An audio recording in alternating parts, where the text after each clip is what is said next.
Duel Review is brought to you by NexusDigitalComics.com. It's a brand new year, and on today's Duel Review, we're doing Persona 4 Arena. I'm RJ. And I'm Nick. Let's get to it.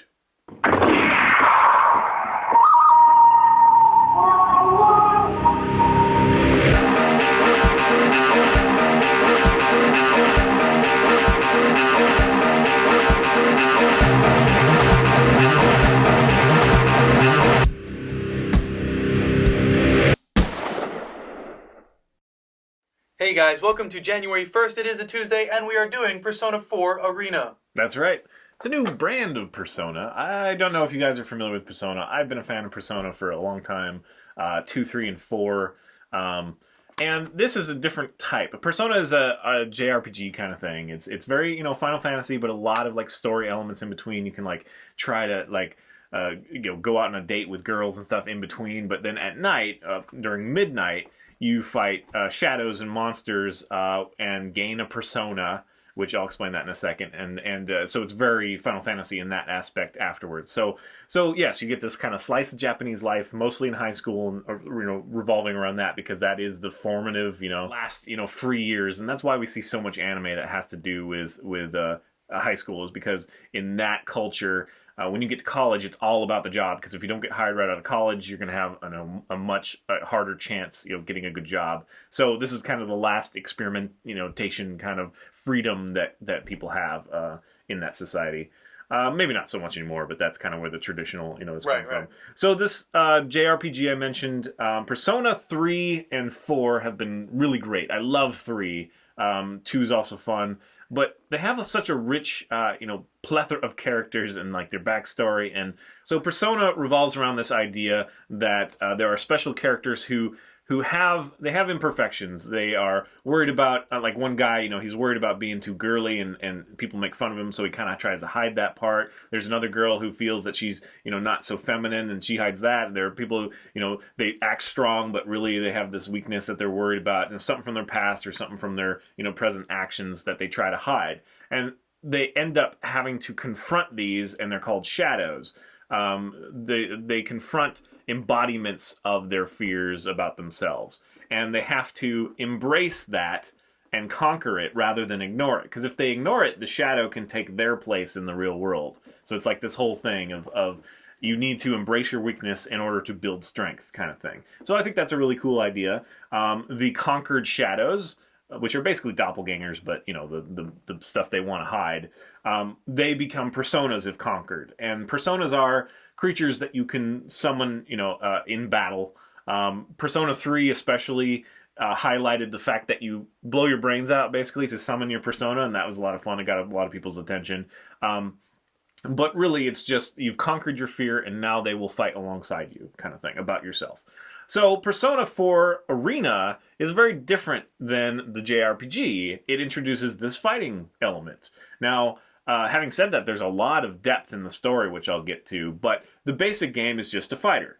And you said there's 13 characters that you can have. There is one new character that is not in Persona 3 or Persona 4. Every other character comes from those two properties. And that is Labris, and she is an awesome android girl. She has a weird accent, which it throws you off, but it's actually a big part of the story. It becomes, they mention it several times.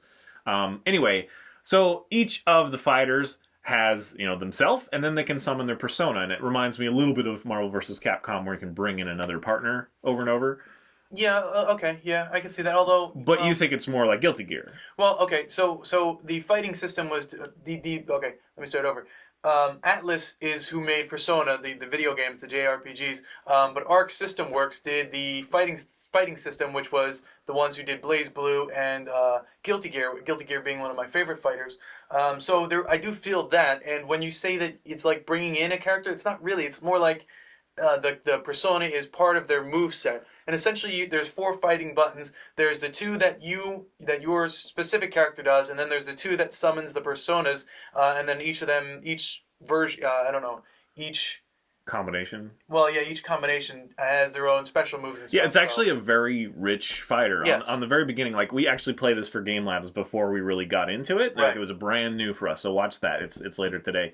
Watch that because it's really just we're kind of like, how does this work? And it's like really only one button, but once you really get into it, it's very deep. You know, this combination, like these two buttons, or these three buttons, or Right. those two buttons, or it's just all this kind of combination. And the reason that I compare it to Marvel vs. Capcom is because when you bring in your persona, they can get wounded, and you have like persona break and stuff. So you're kind of gambling when you bring them in Right. every once in a while. But yes, it is an extension of that person's moves. But again, they can be injured independently. Right, and I was gonna say that what I really like is that system where you have these persona breaks, and at the top, right next to your health bar, are these, what is there, 5 cards or 4 cards? I think there's 5. Okay, so there's 5 cards, and every time that your persona gets hit by the opponent, you lose a card. And once all 5 cards are gone, you must wait till that thing recharges before you can use it again. Yeah, and that comes from the other Persona games where you basically go to this blue room. I think it's called the Blue Velvet Room. Yeah, the Blue Velvet. And the different cards are the different personas and parts of the personas that you can summon and build and that sort of thing. And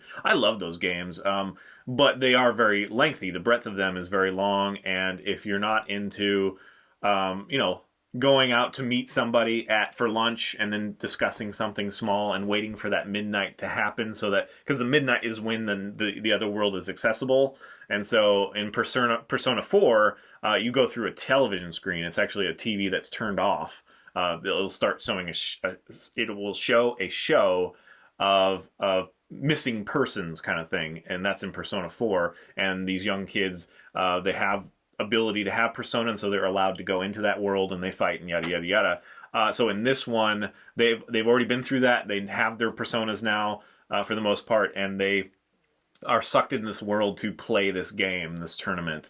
And there's a couple of characters that they knew that have been sucked in, and they're acting very strangely, and that's really all it is there's a mastermind controlling this, and they pit each other, make them fight each other, and yada yada yada. So there is a lot that borrows from the Persona games, but at the core, it's just an awesome fighter. The arcade mode gives you some story, and you're allowed to, kind of pick a character and go through fighting all the other characters. But there's also a very lengthy actual story mode. It's one of those things that he didn't like. Right. After playing the And game, I understand that. Yeah, after playing the game, I went and looked at some reviews for the game, and they all pretty much said the same thing. Basically, what happened to me was, I started reading, the story began, and I started reading, and I was like, okay, so, my character just is on a train, he just woke up, he doesn't know how he got there, he just had a dream about being in the Velvet Room, and I'm continually going, and then I just got bored with it, and I started, bashing the buttons to kind of skip through all the text. Well, 20 minutes later, after me skipping it, and choosing choices that I didn't know were coming, because you can choose, you have a choice here and there, Yeah. but I don't think it really matters, I don't know. It's only like once per story. So for like 20 minutes, it happened to me twice that I Okay. know of. So after 20 minutes of hitting the button, just kind of scrolling through all this lengthy text, I finally get to a battle, and the battle was over in 20 seconds. And I Yeah, was see, like, that's the thing is that it was not about the battle. That's what the arcade mode is for, and that's Right. what verses and all that stuff is for. The story is really just story. So I should have prefaced it with, Yeah. you want to read a chapter in a book? Because that's what it is, and it fills in beautifully, like all the characters. You can actually skip things, automatically. You can push the triangle button, automatically. Just enough for you to read it and then keep going and going, so you don't have to sit there and push the button. Oh, I didn't know Or that. you just skip it entirely, kind of thing. But to me, it's a lot of fun because I love these characters. At least most of them. Some of them are new and a little weird. But I'm looking forward to Persona 5. But much like you don't bat an eye at putting a lot of hours into Skyrim or something, I don't really bat an eye putting a lot of hours into this because to me, it's just like playing an anime. But it can be very boring, and I totally understand that. There are times where I get a little bit like, wow, this is a lot. I wish I could pause this and go do something else for a while, or there was more fighting, because the matches are really easy, except for the last couple, and the last one is really hard. But you can arrive at that, if you fail at any moment, you just jump back in, so that's cool. But yeah, the story's really cool, and it's got these little anime bits in between, little I think I saw one or cutscenes, two of them. which are freaking amazing. They're just really short, so I wish they would do an anime. I would love it. Yeah. It does definitely feel like Dot Hack, which we're going to review at some point here. Anyway, there's just a lot of stuff that I love about this, and it was very fun to play. We haven't done a whole lot of serious combat yet with each other, Yeah. but otherwise, the online stuff is strong, and the arcade stuff is fun. So, Right. Yeah, I really enjoyed it. It's just one of those things that definitely a lot of people are going to overlook, except for Persona fans. And if you're a Persona fan and you do have even the slightest interest in fighters, I think this is a great game. And there's so Agreed. much depth. It does the thing that I wish that like Mortal Kombat did, where it has huge story in there that you could, or like Soul Calibur, we were complaining about how the story that they had was just crap. Right, for the newest Soul Calibur, yeah, the story I didn't really care for. I liked 4 better than 5. So. But the only problem with this is that it is very dry, Yes. because it's just a static picture with every once in a while you'll get a little face change on your character that you're watching. Right. I wish there was more change, but there is so much story I can totally see why they would cut that out. So if you love Persona, which we will review, at least Persona 4, I'd like to do 3 too, but at some point we'll review those. If you love those type of games, then this is an awesome game as well. Yeah. Real quickly, I wanted to talk a little bit more about the actual fighting aspect. There were a couple things that I really liked in there. One of them was the kind of effects that can happen to you.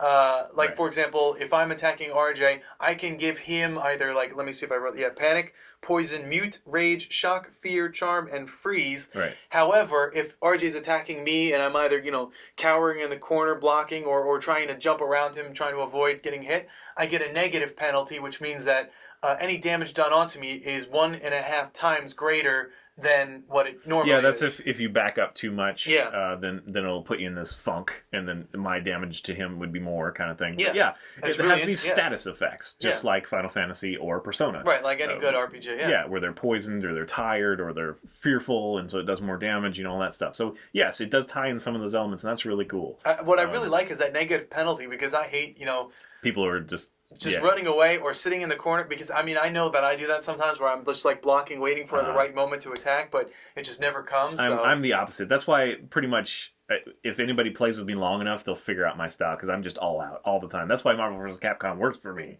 is because it's all out. It's just frantic, all out. Yeah. And I did okay in this one, as you'll see if you watch our Game Labs. Yeah, but nobody knew what they were doing, so I was the first one to figure it out a little bit. Anyway, so yes, I think it's a cool game that you should definitely check out. And the art is amazing, because it's the same. It's very similar to Guilty Gear. Sprites are beautiful. Yeah. And very interesting personas, and all those characters are great. So, all right, I guess that's it. Please subscribe to our YouTube channel and tell us what you think. Watch our great playlists. Like I said, Game Labs is today. Yes, Go it check is. that out. And please leave comments. We love comments, and you can help support us by buying our wares at spiderwolf.com. Yes, plepe. T-shirts, card games, art prints, short stories, and more. See you guys. Happy New Year! It's a new year. Hope you're not hungover too much. Next time on Duel Review, it's Star Wars: The Card Game. Tapped it and it didn't go on, so I was waiting to see if I had to do something else. I'm not allowed to operate the camera. It's a nice shirt you got. Oh, thank you. My good buddy got it for me for Christmas. That's pretty cool. Somehow he knew that I like Transformers. I don't know how. He must be a mind reader. Yeah, sounds like an awesome guy. He is. Very wonderful. It was him. He did it. I want it for myself too, but now I can't. I can't ever have it. Why not? Because we wear it at the same time. Although I know our own shirts we have the same, but Dude, you can totally wear it. but I made this shirt. That's okay. I can have whatever. We can wear the same shirt sometimes. I think that's allowed. It's 2013. Oh boy. 2013, bad luck. Because it ends in 13? Yes. I've always embraced the number 13. I like 13. I was, I turned 13 on Friday the 13th of August, so. Actually, I don't remember if that's true. I did turn 13 on Friday the 13th one of those years. It might have been when I was like 11 or something. But in my head, it's so much cooler to just say 13. Oh, and you're 13? Yeah. But I did turn some year on Friday the 13th. I remember being like, that's weird. It's like, it's Jason's holiday. Yeah. No, wait, that was Psycho. What the hell is Jason's? Well, I guess the machine, yeah. I think I remember watching a documentary where they said that noise was taken from, someone's name said it, and then they just kind of raised the volume and then lowered it. Yeah, that stuff comes from everywhere. Yeah. Ironically enough, there's 13 characters in this game. Oh. 13 fightable characters. Wow. Yeah. Full circle. That's how it works. Okay. So, today is jolly January 1st. Jolly January 1st. Jolly January 1st. Hi, guys. It's the first of a new year. Don't go with that. I don't know what to say. Now remember, all those New Year's resolutions don't mean a damn thing. So just go live life. That was very nice. They don't. It's like everybody's like serious about it for a month, and then it's like, oh yeah, right. Nobody lasts a whole year being like, I'm not gonna eat muffins anymore. You know, it doesn't work that way. Maybe if you're like, I'm not gonna kill anybody else. That's probably a good one. I'm not gonna kill him. Yeah, you probably shouldn't do that. Yeah, that's what I'm saying, you know. It's something big like that, like, or I shouldn't, you know, cheat on my wife anymore. That's probably one you want to keep. But otherwise, you know, going to the gym, just save the money. Seriously. If you can't do it in your own damn house or around you're not going to do it. So just freaking save your I money. disagree with that. Whatever, you're an idiot. Let's get you a gym membership and we'll see how long you last. I had a gym membership. I never went. I did. Point proven. But I did push-ups and sit-ups in my house. Exactly.